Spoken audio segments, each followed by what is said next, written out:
Halo dulur Sampurasun, bagaimana kabarnya? Semoga kalian sehat selalu dan diberi rezeki yang melimpah. Balik lagi bersama saya Steve Dul Austin. Pada video kali ini saya akan merangkum film yang berjudul Sniper tahun 1993. Oke lah dulur, tanpa panjang lebar lagi kita langsung saja ke filmnya.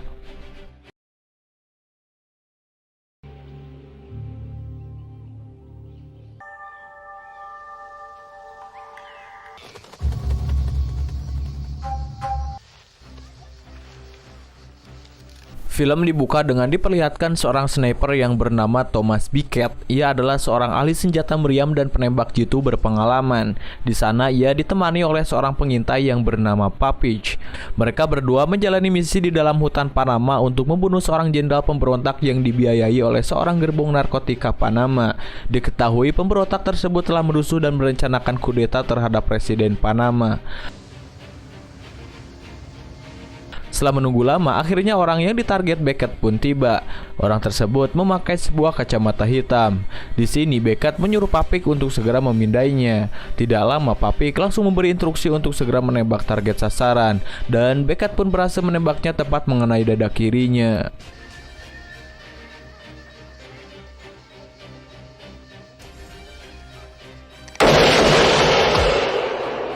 Jelas hal tersebut membuat semua kelompok itu terkagetkan. Mereka pun langsung menembak ke arah hutan.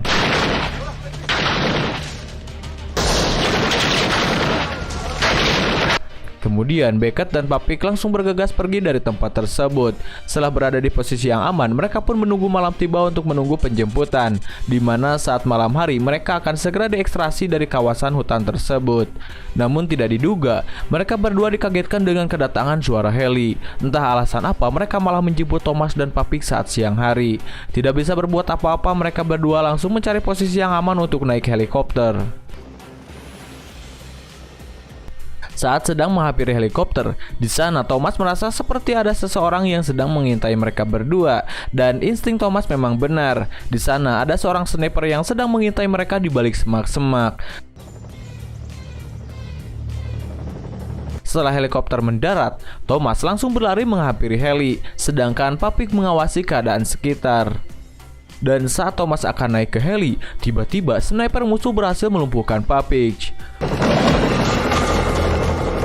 Melihat temannya ditembak, Thomas ingin segera menyelamatkan Papik, namun dicegah oleh kru heli. Para kru mengatakan kau tidak usah membantunya karena mungkin Papik sudah tewas. Namun Thomas yang masih memegang teguh persahabatan bersikeras ingin tetap menyelamatkan temannya. Tapi naasnya sniper musuh meluncurkan tembakan kedua sehingga membuat Papik benar-benar tewas.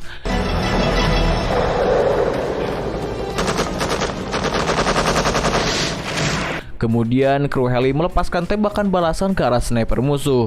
Namun sniper misterius itu berhasil kabur dari serangan kru heli. Thomas pun membawa mayat Papik ke dalam heli.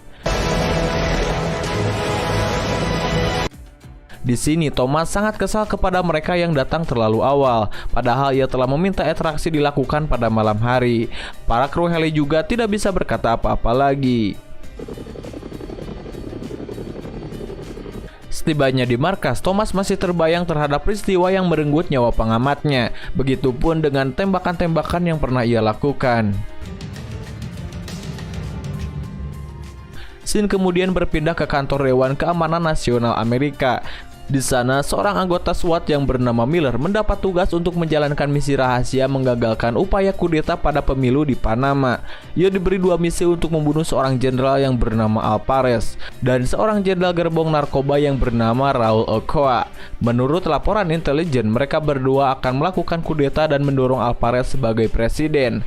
Tujuan Ochoa mendanai kudeta tersebut. Jika mana Alvarez menjadi presiden, maka Ochoa akan mendapatkan akses kebebasan untuk penyelundupan narkoba di Panama.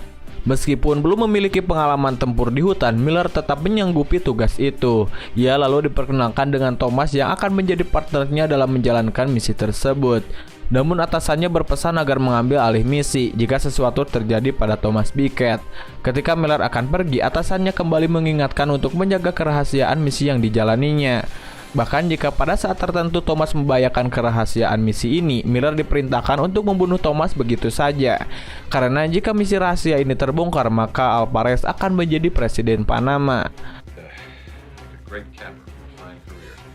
Sementara di tempat lain, Thomas diberi tugas yang sama oleh atasannya, di mana ia akan menjadi pemandu sekaligus membunuh target.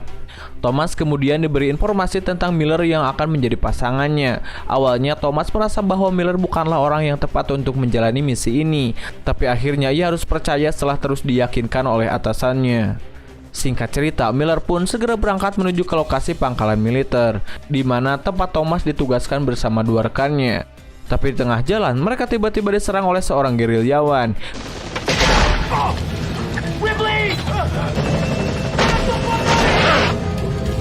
Miller yang saat itu dalam posisi terdesak segera mengambil senapannya. Sementara itu korban terus berjatuhan. Dibantu dengan kru helikopter yang menyerbu gerilyawan itu dengan senapan mesin, Miller di sana berhasil mendapatkan bidikannya. Namun anehnya ia seperti merasa keberatan untuk menarik pelatuk. Sepertinya ia tidak memiliki nyali untuk menembak.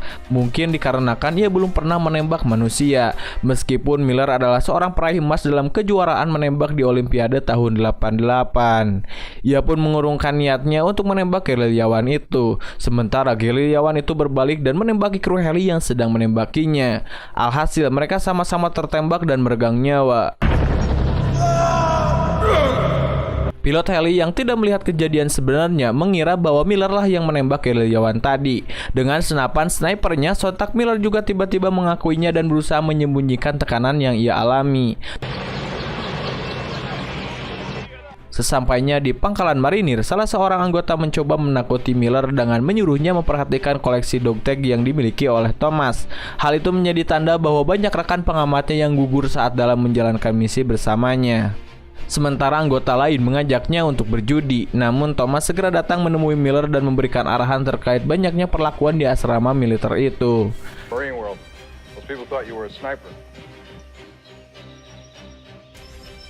Keesokan harinya, misi mulai dijalankan. Mereka berangkat menuju lokasi dengan menumpangi kereta api dan dilanjutkan dengan menyusuri hutan belantara Panama. Di tengah perjalanan, Thomas mulai mengangkat pembicaraan tentang omongan dari pilot heli yang mengatakan bahwa Miller telah melakukan satu tembakan pada gerilyawan. Meskipun di sini Thomas masih kurang percaya dengan kejadian itu. Namun Miller juga menjawab dirinya juga tidak menyangka hal itu bisa terjadi. Saat mereka sedang melewati sungai, terlihat bahwa Miller memang sangat tidak terlatih melewati medan yang mereka susuri. Di sisi lain, Miller juga merasa lebih jumawa dikarenakan dirinya yang menerima instruksi langsung dari NSC, yang berarti ia tidak wajib mengikuti instruksi Thomas Beckett. Namun pergerakan mereka telah diintai oleh sekelompok orang yang mendiami hutan tersebut. Ketika mereka berjalan di medan yang agak curam, Miller tiba-tiba terperosok hingga jatuh ke dalam sungai. Hal itu membuat Thomas menilai Miller sedang belajar. Padahal sebelumnya Miller mengakui ia pernah ditugaskan di hutan tergelap di Carolina Utara. Setelah berjalan cukup jauh, Miller lalu protes terhadap Thomas yang selalu melenceng dari jalur yang seharusnya mereka lewati. Miller telah mendapat peta jalur yang spesifik dari NSC sebelum ia berangkat. Namun Thomas beranggapan bahwa tidak ada yang lebih paham mengenai situasi dan kondisi di hutan tersebut selain dirinya jika dibanding dengan orang-orang yang ada di Washington itu. Ia pun melanjutkan perjalanan sembari menyuruh Miller untuk mengubah arah, hingga mereka tiba di sebuah tempat yang konon dulunya adalah Hotel Eropa. Namun secara tiba-tiba, Miller tidak berkutik ketika dirinya diancam senjata oleh penduduk asli hutan tersebut. Melihat itu, Thomas berkata kepada Miller untuk tidak melawan. Mereka adalah orang Indian yang juga memiliki agenda yang sama, yaitu membunuh pimpinan pemberontak. Setelah mereka berdua berbincang-bincang, Thomas dan orang Indian itu akhirnya memutuskan untuk saling bekerja sama. Thomas akan membantu menembak target mereka yang bernama El Cirujano. Sedangkan kelompok Indian itu akan membantu mereka berdua melewati patroli pemberontak menuju ke markas Alvarez dengan mudah. Namun Miller merasa keberatan. Ia tidak setuju dengan langkah Thomas. Menurutnya El Cirujano tidak termasuk dalam daftar misinya. Lagi-lagi Thomas ingin agar kesempatan itu sebaiknya dimanfaatkan oleh Miller. Tujuannya untuk membuktikan bahwa dirinya memang layak menjalankan misi tersebut. Ia masih belum mempercayai Miller yang telah menembak gerilyawan dari helikopter. Thomas menambahkan dirinya telah menerima berbagai informasi intelijen bahwa Alvarez dan Raul Ochoa akan mengadakan pertemuan di rumah Alvarez, sehingga mereka akan menemukan dua target sekaligus.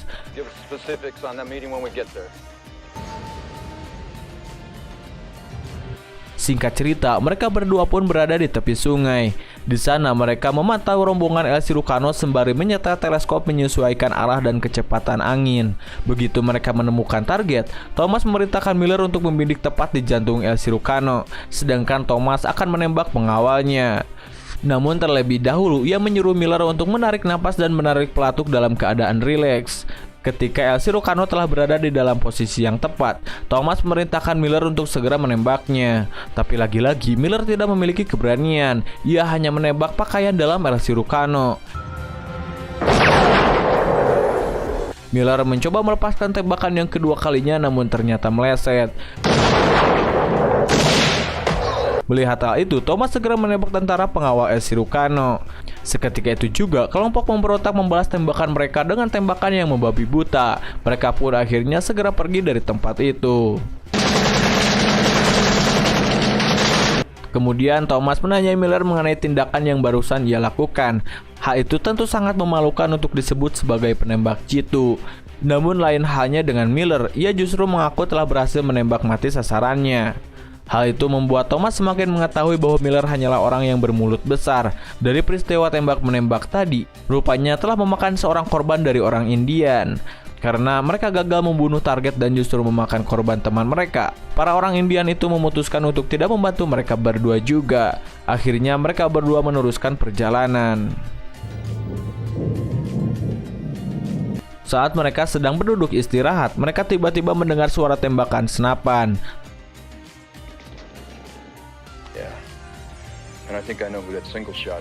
Rupanya orang Indian yang tak jadi membantu mereka tadi telah tewas tertembak.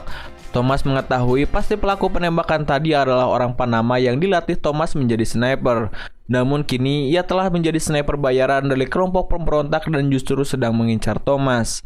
Orang itu juga yang telah membunuh Papik, si pengamat Thomas. Thomas lalu berinisiatif memilih sungai sebagai tempatnya untuk tidur, meski Miller menilai itu adalah tindakan yang sangat konyol. Namun Thomas menganggap cara itulah yang terbaik agar mereka lebih aman untuk beristirahat. Keesokan harinya mereka melanjutkan perjalanan menuju sebuah rumah pendeta yang merupakan informan mereka. Namun sesampainya di rumah pendeta itu, mereka berdua menemui sang pendeta yang sudah tidak bernyawa. Miller lalu mengajak Thomas untuk segera kembali dikarenakan informan mereka telah mati. Namun Thomas justru berkeinginan lain. Ia tetap akan meneruskan misi itu, dikarenakan mereka sudah berbekal lokasi dan target yang spesifik. Meskipun mereka belum tahu pasti kapan pertemuan akan diadakan. Miller mulai terlihat kesal dengan Thomas yang tidak pernah setuju dengan keinginannya. Namun ia tetap ikut karena tidak memiliki pilihan lain.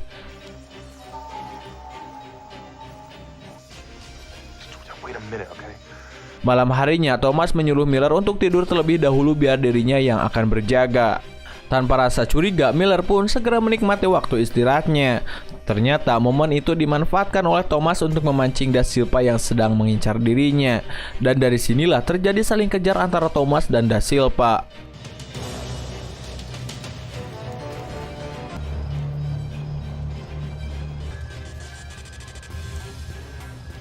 Singkat cerita, Thomas berhasil menipu Da Silva dengan menggunakan pisau belati yang dicelupkan di permukaan air.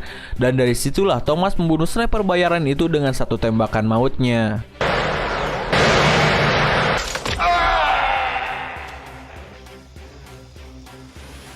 Setelah terbangun, Miller merasa geram setelah mengetahui Thomas telah menjadikannya sebagai umpan. Namun Thomas menjelaskan bahwa Miller sama sekali tidak dalam bahaya, karena Da Silva hanya mengincar dirinya. Singkat cerita, mereka pun tiba di perkampungan tempat kediaman Alvarez. Thomas mengatur siasat dan memerintahkan agar Miller lah yang melakukan eksekusi seraya menekankan agar kali ini Miller tak lagi ragu untuk menembak. Thomas bahkan menggertak Miller agar tidak lagi melakukan tindakan yang mengecewakan. Namun bukannya takut, Miller malah balik menggertak Thomas. Ia lalu bergerak mengedap-ngedap mencari posisi terbaik untuk menembak.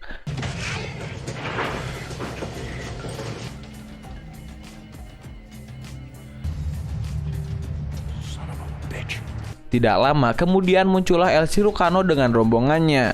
Namun Miller masih saja tidak ingin menembak, dikarenakan El Cirujano tidak masuk dalam targetnya. Melihat hal itu, Thomas semakin kesal dengan kelakuan Miller. Bahkan Miller mengangkat jari tengahnya untuk Thomas. Thomas tidak bisa berbuat banyak dikarenakan posisinya terhalang oleh sebuah truk. Tentu saja hal itu membuat dirinya tidak bisa menembak target. Ia pun berinisiatif bergerak merayap di antara rerumputan kering.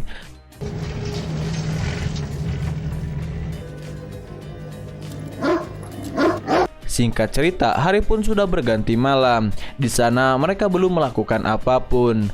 Namun sialnya, anjing pelacak peliharaan mereka mengendus pergerakan kedua sniper itu, terutama Thomas yang posisinya sangat dekat dengan mereka. Anak buah Alvarez kemudian menyisir sekitar pekarangan rumah, merasa posisinya dalam bahaya. Seketika itu juga timbul ide Thomas, ia meraih kotoran kuda yang ada di dekatnya. Alhasil, tindakan Thomas tadi mampu mengecoh penciuman si anjing.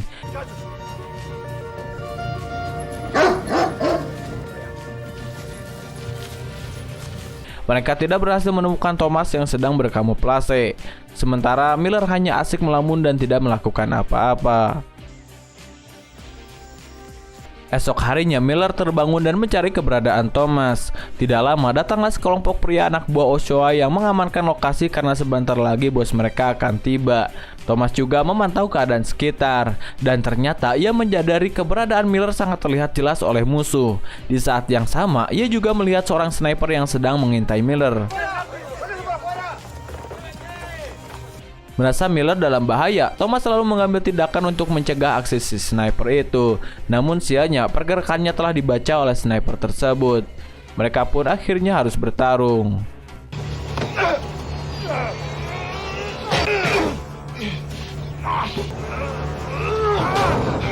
Sementara itu, Ochoa juga telah datang dengan heli pribadinya. Alvarez selalu menyambut Ochoa ditemani dengan istrinya. Miller tidak ingin menyia-nyiakan kesempatan itu. Ia membidik Ochoa sebagai target pertamanya, meskipun itu sangat berat dilakukannya. Miller lalu menghitung mundur dan menembak tepat di jantung Ochoa.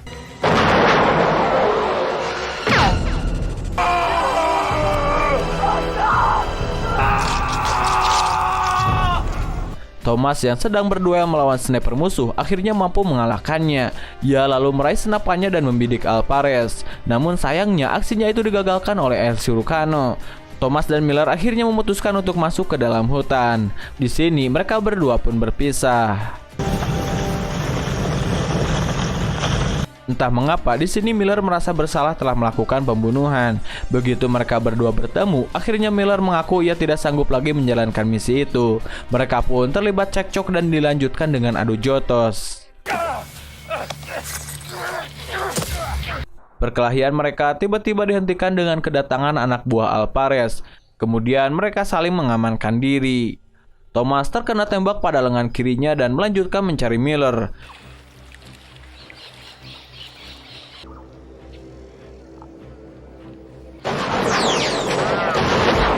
Rupanya Miller berniat menghabisi Thomas. Ia melepaskan tembakan pada medali emasnya yang sengaja digantung untuk menarik perhatian Thomas. Namun tembakannya belum berhasil membunuh Thomas dan justru menarik perhatian anak buah Alvarez. Beruntungnya Thomas segera menyelamatkan Miller. Namun hal itu tidak membuat Miller sadar. Ia lalu berlari ke pantai dan menemukan banyak kuburan di sana. Tanpa sadar, ia menembak bayangannya sendiri dan hal itu membuat ia kehabisan peluru. Thomas kemudian muncul dan perlahan mendekatinya. Miller terlihat pasrah apapun yang akan Thomas lakukan pada dirinya. Ia bahkan menyuruh Thomas untuk segera menarik pelatuknya. Namun ternyata Thomas mengerti perasaan yang dialami oleh Miller. Ia lalu mengatakan apa yang dia rasakan oleh Miller bukanlah yang terburuk. Yang terburuk adalah tidak merasakan apa-apa lagi. Secara tidak langsung Thomas menceritakan dirinya yang sudah tidak memiliki perasaan kasihan lagi ketika telah melakukan pembunuhan. Tidak berselang lama anak buah Alvarez datang. Thomas lalu meminta Miller untuk segera kabur dan ia akan membantu Miller. Thomas lalu melepaskan tembakan untuk menarik perhatian musuh agar mengincar dirinya. Tanpa perlawanan, Thomas lalu menyerahkan diri. Dia bahkan mengeluarkan peluru dari senapannya. Itu bertanda bahwa dia menyerah kepada pasukan pemberontak. Dia lalu dihajar dan diseret oleh anak buah Alvarez. Pada malam harinya, Thomas disiksa dan dipaksa untuk mengatakan misi dan identitasnya. Di hadapan Alvarez, Thomas bahkan mengatakan namanya adalah Lee Harvey Oswald, yang berarti dia adalah orang suruhan. El Suricano lalu mengambil alih Thomas. Ia mengaitkan kawat pada jari telunjuk Thomas kemudian memelintirkannya sembari terus bertanya perihal identitasnya. So where'd you leave your partner?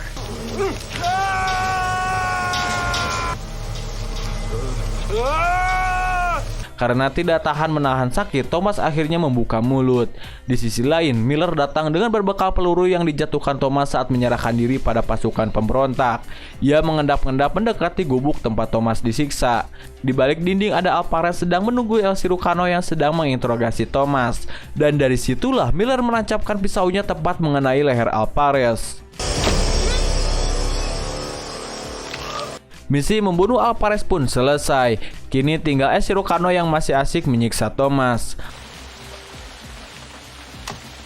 Thomas lalu membisiki Miller untuk melakukan tembakan dan membunuh dirinya juga. Melihat Thomas berbicara sendiri, El Cirujano lalu mendekati Thomas dan menyuruhnya untuk mengulangi perkataannya. Ia pun berbalik mengikuti arah pandangan Thomas. Dan tiba-tiba, seketika dirinya terkena tembakan oleh Miller. Miller lalu bergerak cepat menyelamatkan Thomas dan segera pergi dari tempat itu. Sementara anak buah Alvarez berdatangan mengejar mereka. Dari kejauhan, tim penjemputan juga telah datang. Tanpa hambatan apapun, mereka berhasil mencapai heli dengan selamat dan pergi dari tempat tersebut meski telah kehilangan jari telunjuknya. Setidaknya, Thomas merasa bersyukur Miller datang tepat waktu untuk menyelamatkannya. Akhirnya mereka pun meninggalkan kawasan hutan tersebut. Oke dulur, dan film ini pun udahan bor. Nah, itulah dulu seluruh cerita film Sniper tahun 1993. Pelajaran yang bisa diambil dalam film ini adalah bahwa orang yang telah menolongmu saat kamu kesusahan itulah orang yang akan terus berbuat baik kepada Anda. Maka Anda harus berbuat baik kepadanya di kala situasi Anda sedang baik-baik saja, karena mereka akan senantiasa membantu kita. Namun jika tidak mengapresiasi mahalnya persahabatan, maka tunggulah hari kesusahanmu nanti. Oke lah dulur, itu saja yang bisa saya sampaikan. Jika ada kesalahan, kritik maupun saran silahkan tulis di komentar. Sekian dari saya, Steve Dua Austin, unjuk diri dan mengucapkan terima kasih.